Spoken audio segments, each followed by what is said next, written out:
Hai Sobat Peta, jumpa lagi dengan saya Edward, dan hari ini saya kedatangan tamu yaitu dari Kang Yana dari Bandung dan juga ada Bapak Matthew Yusuf selaku pakar properti di Indonesia. Cari rumah, peta rumah aja. Temukan ribuan properti idaman yang bisa kamu kunjungi bersama agen kami. Peta Rumah, agen properti terpercaya.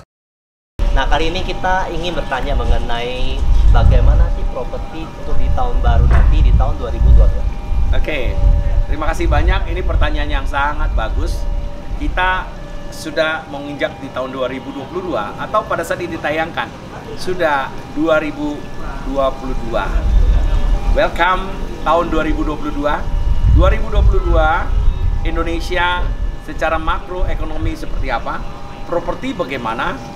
Sungguh luar biasa. Sungguh menakjubkan.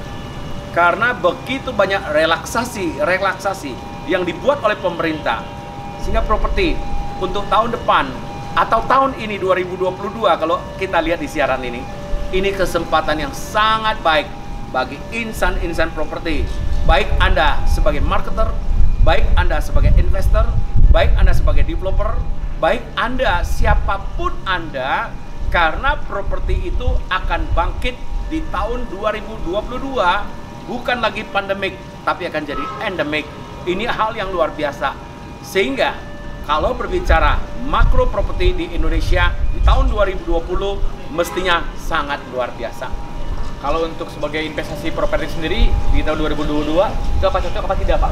Nah, ini bagus sekali pertanyaannya, Pak Yana ya. Jadi pertanyaannya, untuk investasi properti di 2022 sangat cocok. Tapi jangan lupa, 2022 properti itu sudah mulai naikkan harga. Tidak ada properti yang bertahan dengan harga kemarin yang disebut dengan harga COVID. Harga kedepannya akan sangat mahal barang-barang properti karena kita lihat bahan bangunan itu sudah, contoh besi sudah naik hampir 70%.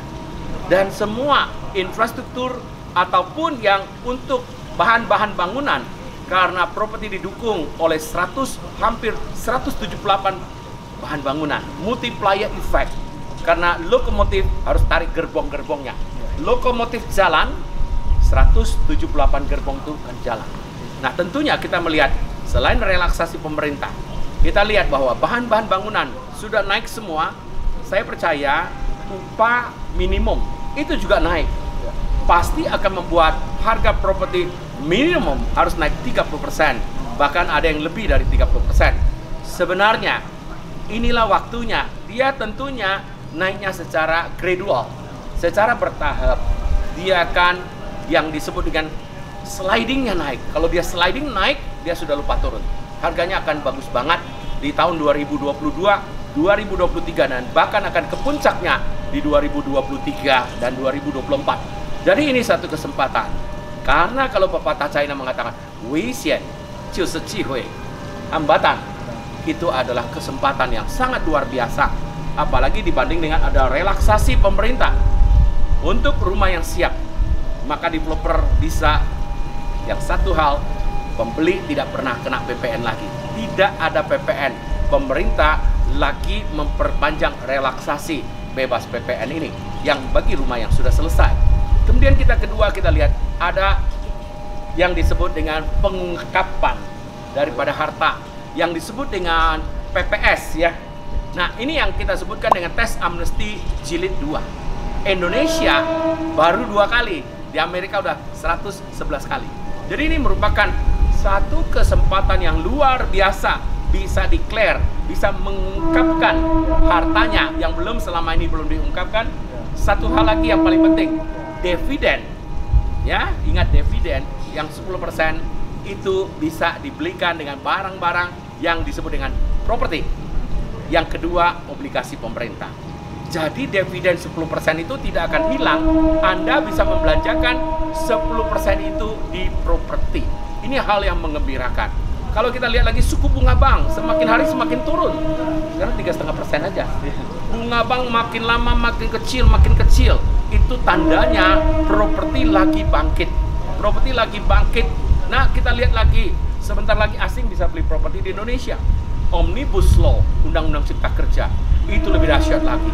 Asing bisa beli properti landed maupun yang disebut dengan high-rise building, apartment. Nah, kita lihat lagi kembali bahwa ada 169 negara bebas visa masuk Indonesia. Banjirin Indonesia. Indonesia akan dibanjiri oleh warga negara asing. Pasti mereka akan datang ke Indonesia, akan sewa rumah, sewa apartemen, sewa kantor. Nah, ini hal yang menggembirakan bagi dunia properti yang suka investasi. Ternaklah itu properti. Karena ada income yang luar biasa yang Robert Kiyosaki mengatakan, jangan bekerja untuk uang, biar uang bekerja untuk kita. Tidur pun argonya itu jalan terus. Jadi ada Airbnb, ada macam-macam Travelio yang akan menyewakan apartemen, rumah, kantor kita. Jadi kedepannya akan sangat bagus.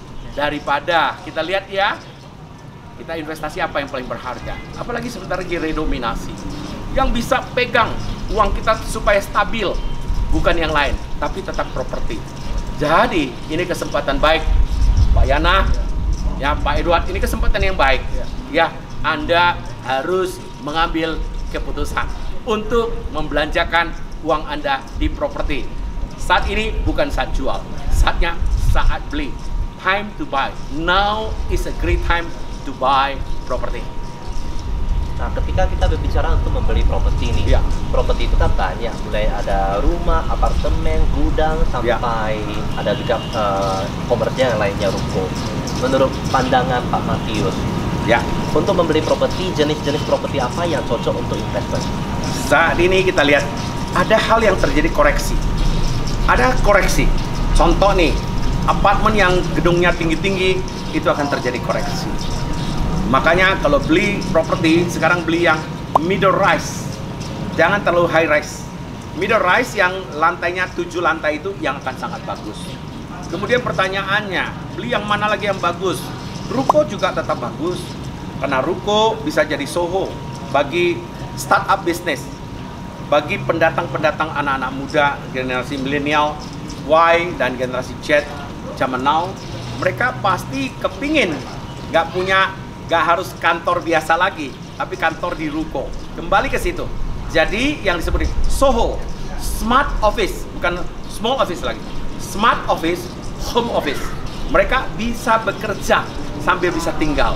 Kedepannya ada seperti itu. Dan kedepannya juga akan bagus adalah logistik. 5 in 1.